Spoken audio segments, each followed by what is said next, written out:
Volume 5 C8. Soreness wasn't an uncommon feeling for someone living in the wilds. Cozy beds, perfect temperatures, warm blankets, those were a running joke among the tiny handful of those who survived wilderness duty. It was a common mockery that at least when they died out there, they wouldn't wake up sore. But that soreness was usually in her back, or in the crick of her neck, or all over during cold winters. But the only time Naya ever remembered waking up with sore arms was in training with her bow. It was such an unusual state to wake up in that she briefly wondered what was wrong, tried to move, and found she couldn't. Her eyes flew open as the most dreadful fear came over her. Have I been captured by demi-humans? The thought shot her to total wakefulness, and with that wakefulness and the flying open of her eyes, came memory. No, I've been captured by my idol. Damn. That was the worst day of my life. So far. She sighed and forced herself to relax. She heard the rumble and bumps below and felt the steady forward motion with it, and one look at the covering overhead, and she knew she was in a wagon.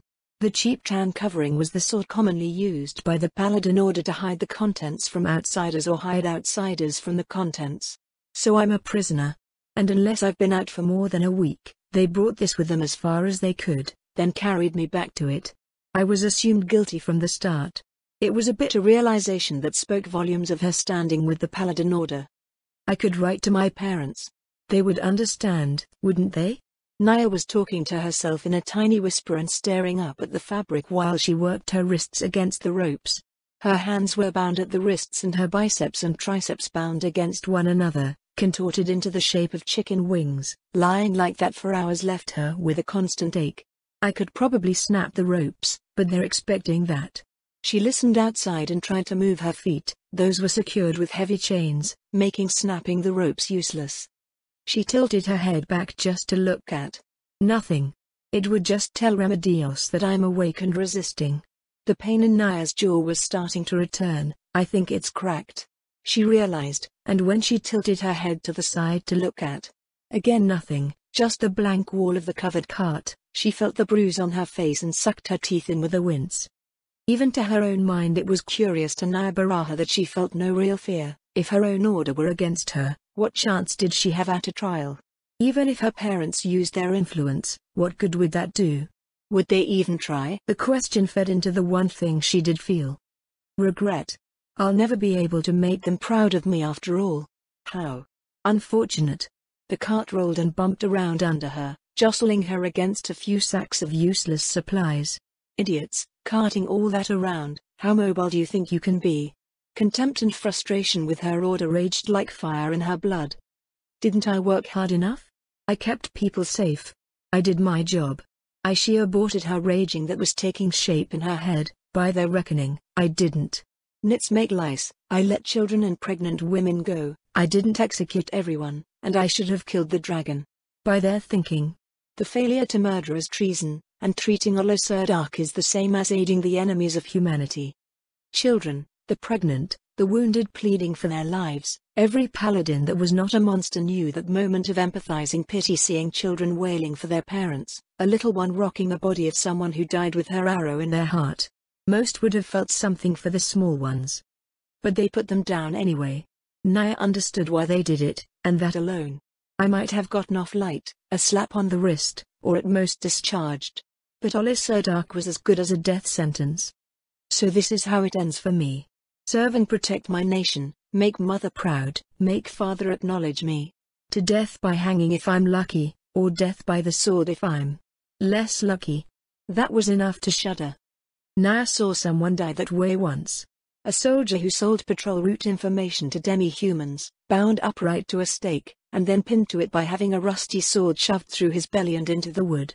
A strong swordsman would be used so that it would come out the other side, and then the end would be heated and bent so that it couldn't be removed from the stake. It was said that anyone who could walk off the handle side and survive for a day would be pardoned.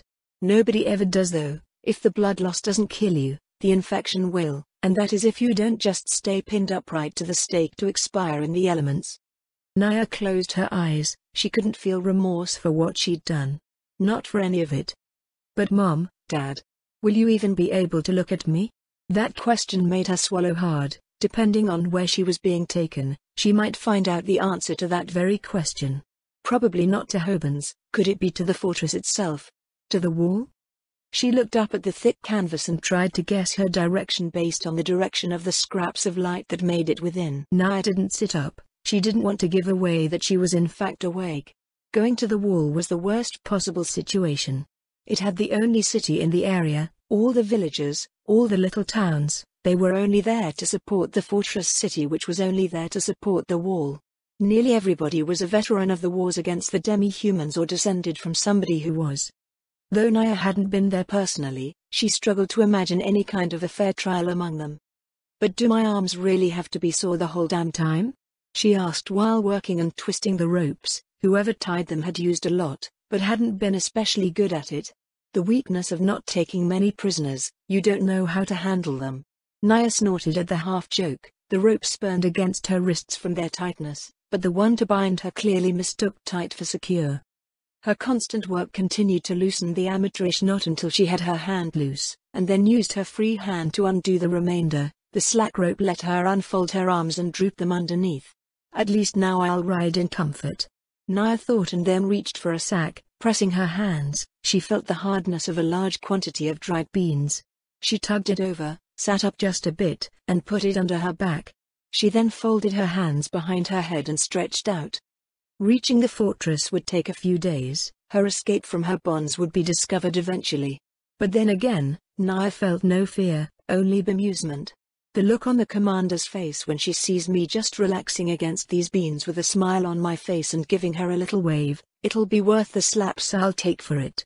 She rubbed her shoulders deeper into the sack of beans. This really is comfortable. Somebody should make a chair or something out of this stuff, she thought, and yawned as quietly as she could to wait for the inevitable. Volume 5 C9. Ileana scurried along at her mistress' left hand, though it was a relief to wear less scantily clad material than usual, today being breeches and a simple rough-spun shirt that made her skin itch. The human woman she was obligated to serve proved to be a swift mover. The pace of her long striding steps never slacked even for a moment. Every motion had purpose and reason behind it. Today she scurried along with her hair waving in the breeze as the room occupant took her out on a shopping expedition. "Souvenirs for some friends of mine. Where can I get them?" Albedo made the abrupt command, and Ileana rattled off the names of several shops who made fine trinkets like toys, tea sets, and more. From there Ileana had to move as fast as her legs could carry her, staying just at her lady's side, pointing which way to go, and then the noblewoman, as Ileana now assumed her to be, would abruptly turn the indicated direction without another step, and Ileana would have to practically run again. It was an hour of this before Albedo stopped and with her hands on her hips asked Ileana, "Why don't you move faster, slave?" Had Ileana detected any hint of rebuke, she would have quailed, but it sounded more curious than anything, and so she chose to show the woman. "It's the elf gate, my lady. We're trained to run or walk with small steps. They put manacles on our ankles with chains too short for proper steps, and leave them in place almost constantly for decades until we naturally move like this," she explained, and went back and forth several times in front of a surprised Albedo. Innovative method of control at least, but still impractical. Albedo snorted with contempt and brushed back her long hair with a flip of her hand and tilted up her nose. "Stupid of them. How are you supposed to move quickly to perform your tasks if you're not allowed to move quickly?" The slave hung her head without answering. "Humans are absurd," Albedo muttered under her breath, and her eyes caught a large storefront. It had a number of fine silk garments, large shoot dresses of the sort favored by Schultier. "If she likes it, I've got something good for a colleague. If she doesn't, she's annoyed, and I've annoyed a rival for Lord Iron's love. There is no losing there." "Come with me, you'll be carrying this also," Albedo said, and Ileana hefted the bag strung over her shoulder with an audible oath and said, "Yes, mistress," before scurrying after her and quietly filing away the human comment for later. That later came when Ileana stumbled with her legs half dead, carefully placing the dozen fabric bags from high-end shops onto a chair, and then collapsed onto her knees, grateful for the carpeted floor which caught her fall. "Mistress, shall I draw you a bath, or do you prefer to remain alone again?" Ileana asked when she was able to raise her head. Albedo herself simply breezed into the room, but the offer gave her pause and she looked over her shoulder. "Why not? I've never had someone bathe me before. I might as well indulge. I won't be here much longer." She nodded. "Go ahead." The overseer replied, while she much enjoyed the baths of Nazarick, the idea of a personal attendant for that purpose was a novelty. Out of idle curiosity, Albedo watched the way the elf woman moved. The little steps she took did have a peculiar kind of grace to them, the way she walked on the balls of her feet, the well-trained roll of her hips. As a succubus, Albedo was compelled to admit, the woman had her charms. I suppose that is why she is kept at a high-class establishment. At least, high class as human filth goes. The woman began to work the stone tub, her slender arms pumping steadily at a silver pump handle until warm water began to gush into the stone tub. She grunted a little with the effort but soon found her rhythm. When the tub was nearly filled, Ileana went to a nearby counter, bent over, and pulled out a small clay pitcher from a cabinet beneath it. She then turned and poured a few round-looking beads into the water, and then replaced the pitcher again. When she was done, Ileana stood perfectly erect with her hands folded before her waist and gave a half-bow. If it pleases the mistress, the bath is prepared. It was a small, subservient voice, and Albedo acknowledged it by approaching her with her customary long, confident stride. She was almost caught by surprise, however, when the elf woman reached for Albedo's clothing. She only stopped from a negative or violent reaction by the fact that the slave moved so naturally it was clearly part of her routine. The initial thought, "How dare she think to touch me?" vanished beneath the practical understanding, for this, she must. And so she waited as the elf undressed her completely and folded the fine silk garments over her arms. She went and hung them up. Ileana then undid her own clothing and let it fall crudely to the floor, kicking her clothes out of the way and then walking past the lady of the room to the tub itself. She assumed a crouched position as a footstool, and waited. Albedo had to forcibly stop herself from blinking as she made mental notes. Would Lord Ines enjoy it like that? Oh, the utter bliss of having him do such a thing. Oh yes. Yes. Yes. She nearly gushed her excitement from her loins before she found sense and approached the crouched woman. She took a step on Ileana's back, then as the woman slowly rose up to all fours to bring Albedo in line with the top of the tub, the disguised demoness stepped down into the waters. Ileana said nothing the entire time. She simply went back to the cabinet, pulled out a long scrub brush, a bar of green soap and began to lather it up in the water. Albedo realized almost immediately what the beads had been, little oil droplets. They made the water fragrant like roses and ran smoothly over her skin whenever it touched her. The slave, for her part, went directly to work, drawing Albedo's full curious attention as the act of bathing her was dutifully performed. The elf showed no shyness or demureness whatsoever, nor did her eyes show any improper thoughts or feelings about what she was doing. Ever the supervisor in spirit no matter where she was, Albedo chose to praise her. "You're very good at this," she said and sighed with bliss as the elf woman held up Albedo's foot at the ankle and scrubbed between the toes.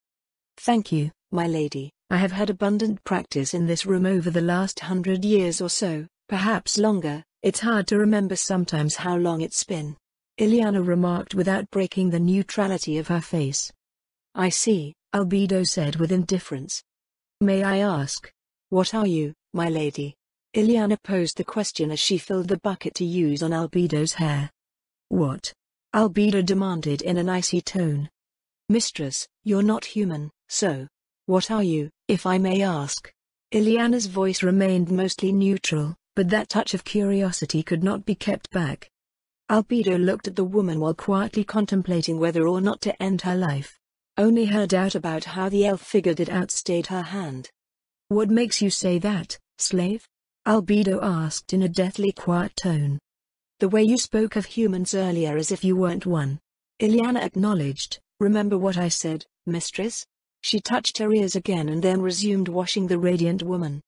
Albedo actually laughed, silvery, charmingly, beautifully. The peals of it bounced around the walls far more than a natural sound should have.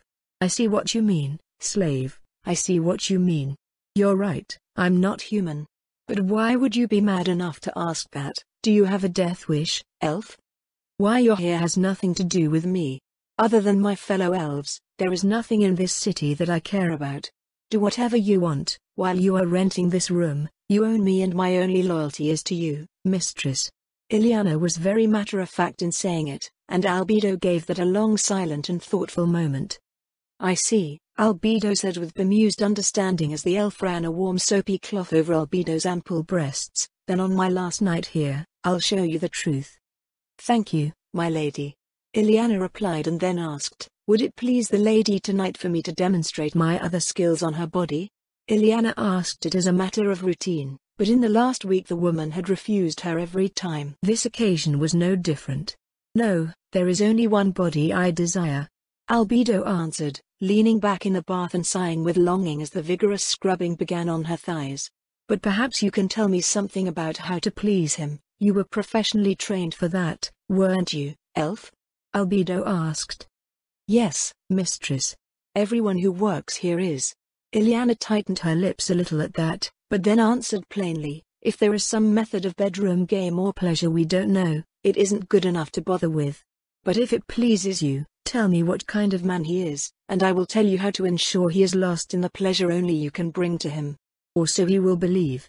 Ileana answered, and felt the woman melt under her touch. Very well. Albedo answered, though she tried to keep her face neutral. A smile slowly crept over her face. I will tell you all about my beloved, the one who stayed, and what kind of man is my everything. And then that excitement filled her voice as Albedo went on and on about her favorite subject, letting the slave do her best to keep up with the torrent of words until after the water lost its warmth. Volume 5 C10. Olisardak raised his head and stared down at the orc. I know your smell, he said, and huffed out a puff of cool air from his nostrils that blew like a fog over the unmoving orc.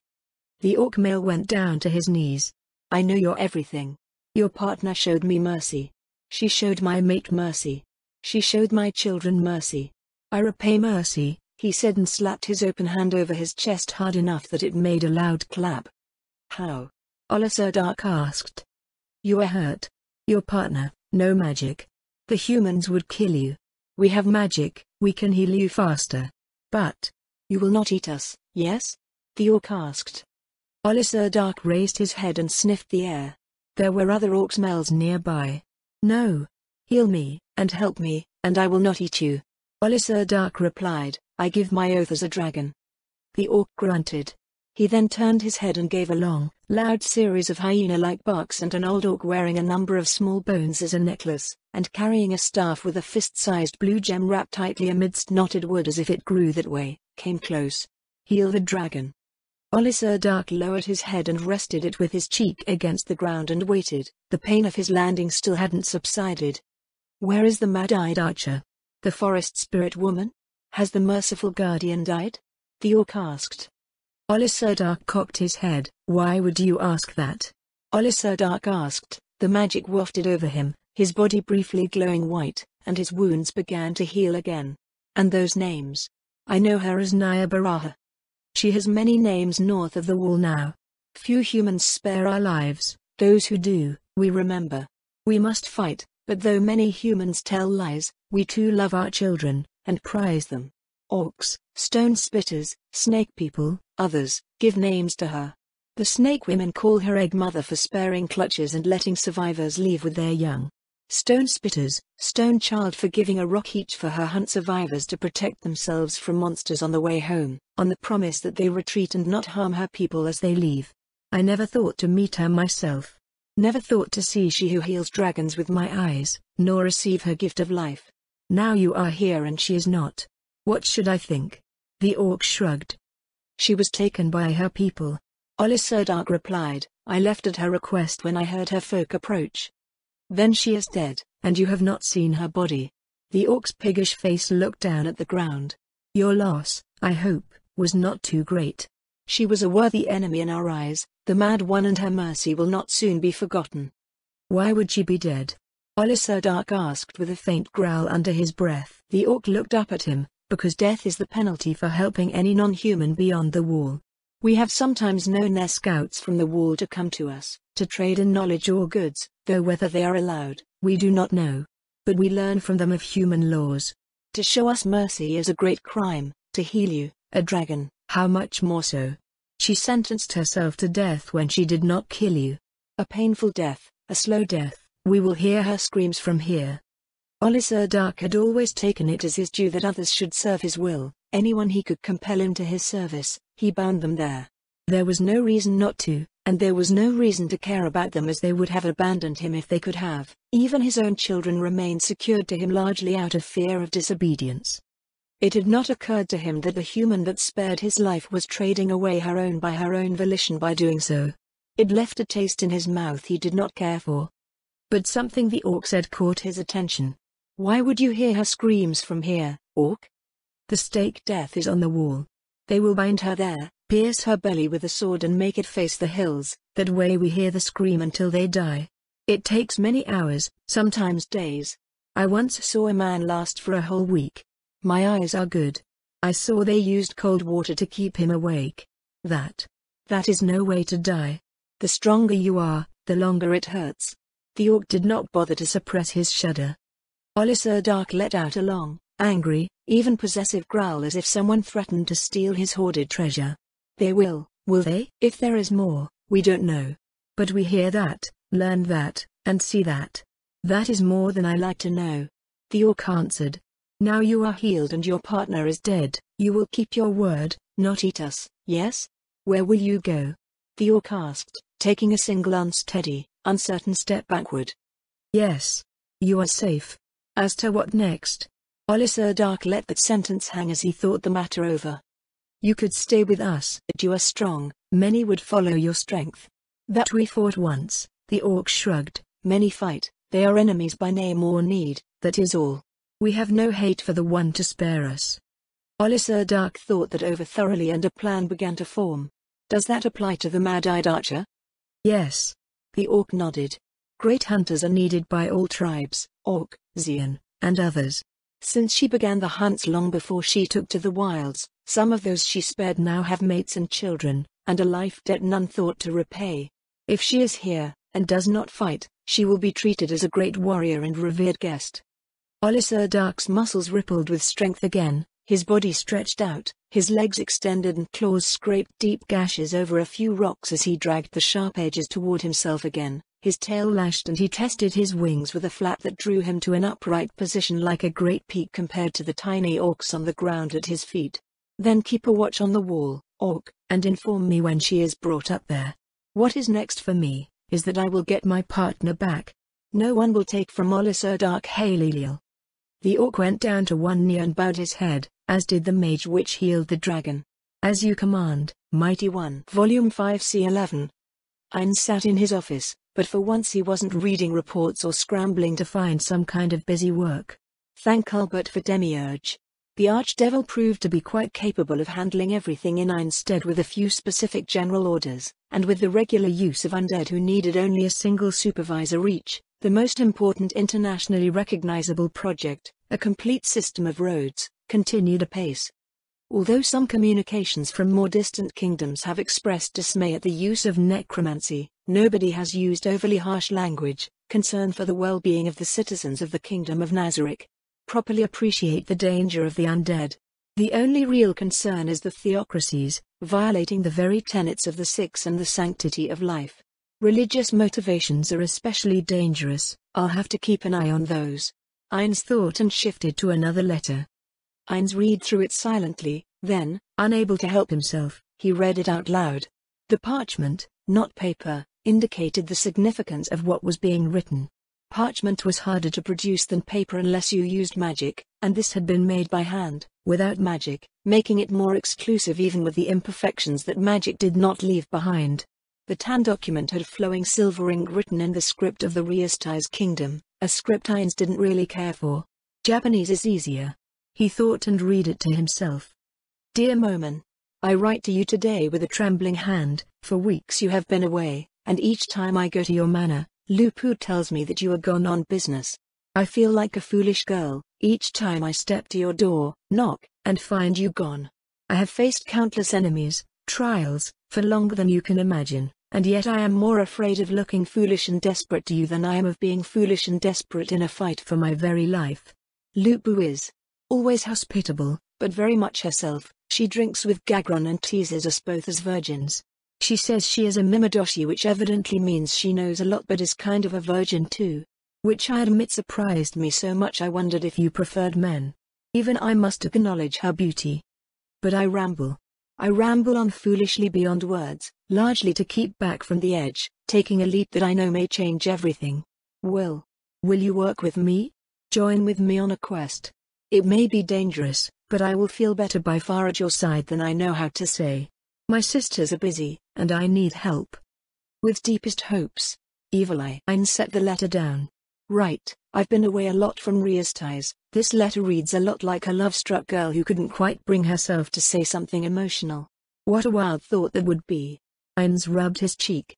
I'll send Pandora's actor. I should station him there permanently, make it his mission to research magical items and go on quests in search for unique ones. He scribbled a quick note and looked over to the corner where CZ waited. Out of all the battle maids, she was one of the easiest to be around in a human body, given that she was essentially an android. They've all accepted you so far. Only Albedo remains, and she is the most dangerous in more ways than one. He reminded himself and snatched a piece of paper. He wrote his orders to Pandora's actor and held it out.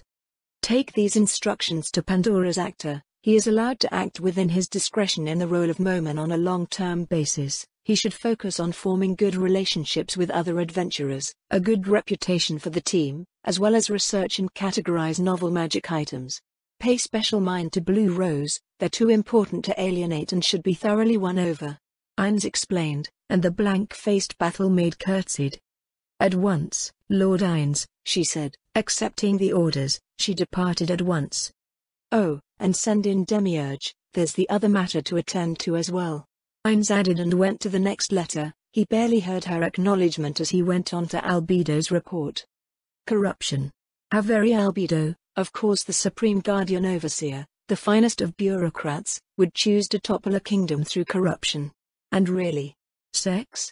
Ainz muttered under his breath, then sighed. Succubus, of course. He thought. The high-level doppelganger summons were well-adapted spies from early in Yggdrasil's days, used for trying to scout bases before attacking them, both against NPCs and other players. They were rendered useless by the highest levels, and they normally had a short lifespan, but like Death Knights, doppelgangers summoned using bodies didn't seem to expire. Or if they did, none have yet. Though their intelligence seems to vary based on how smart the corpse was. Ainz wasn't quite sure what to make of that, but at least they were useful to Albedo. He shifted a little in his seat. The notion of using even a summon that way made him uncomfortable. It felt vaguely wrong even though they were only summoned creatures using a corpse as a reagent. Is it technically necrophilia? He wondered, and that made him feel worse. No more questions, Ainz, good God. No more questions. He promised himself and focused on the specifics at hand. This is a very unexpected request from Albedo. I never imagined she'd do this, but I don't want to be a bad boss. He told himself and stamped his authorization for it, and everything else she asked. He just affixed the stamp to the document when there was a knock at the door. Lord Ainz, you summoned me? Demiurge. Ainz realized and sat up straight. Come in. Demiurge opened the door, closed it behind him, then with 3 long steps he approached, knelt in front of the desk in the private office, and bowed his head. My lord? Demiurge asked with the deepest of reverence. The crystalline eyes of the archdevil revealed nothing, but as if the demon was his own son, Ainz could feel the depth of affection and devotion exude off of him like heat from a winter flame. It was all he could do not to stand, descend, and hug the archdevil. Demiurge's belief in Lord Albert's passing and sacrifice had left him as emotional as a child who lost his father, and it left its mark on the archdevil in peculiar ways. His brutality in punishing Olosur Dark before flinging him through the mountain, and in his almost benign treatment of Hedgenmill afterwards suggested some unusual growth. But now there was business to attend to, and Ainz could ask it of no one else. About my status, Ainz said, and Demiurge bowed his head even lower. My lord, yes, after abundant research and questioning of the Theocracy scripture captives, the spell they used seems to have been imbued by a world item. I know of only one world item capable of that feat, and we don't have it. Demiurge explained, his frown deepened. Neither does the slain Theocracy. According to my best efforts, the founders of the Holy Kingdom took some items from the Theocracy when they broke apart, and it may be that they have it. However, I don't believe they do. Demiurge clenched his hands into tight fists. Why not? Ainz asked. Because they were repeatedly invaded by demi-humans, and in Albedo's study of her target, She saw no evidence that it was ever used to protect themselves from the disastrous invasions. While it is possible, I just do not believe it is there. Demiurge shook his head. Even pathetic humans wouldn't hold back in those circumstances. Demiurge concluded with a vigorous denial and a shake of his head. I see, Ein said and folded his hands together. But there is still an option, my lord. Demiurge hastened to add, we have low-tier exchange items useful for far weaker beings. I believe that if your esteemed self were able to make use of wild magic, the power of that item could be boosted to allow you to become whatever you wished. Demiurge's wolfish smile returned. All it takes is a mass sacrifice of followers of a wild magic user, and it just so happens that there is a wild magic user in charge of the Draconic Kingdom. Sabos, Solution, and the Eight are coordinating the driving back of the Beastman Kingdom. I have taken the liberty of ordering them to take mass prisoners, and I am setting them all to work on my happy farm producing scrolls for the kingdom until we're ready to make use of them. Demiurge's smile grew ever more broad. It's a far kinder fate than they would get as things were going. Heinz gave a slow nod. Farm work and scroll making aren't that bad. And they would have died in battle anyway. Plus, I don't want to stay this vulnerable. I may be the most powerful being in the world now, in war or in magic, but I could still choke on a cherry and die. Most paths to immortality offer too many drawbacks or threaten the loss of independence. This does seem a viable option. Heinz thought it over, and then nodded to his subordinate. Very well, continue with that plan, Demiurge. I will have to address this with the Draconic Queen at some point when things are under control, but for now, just keep up the good work, Ein said authoritatively, and Demiurge almost blushed.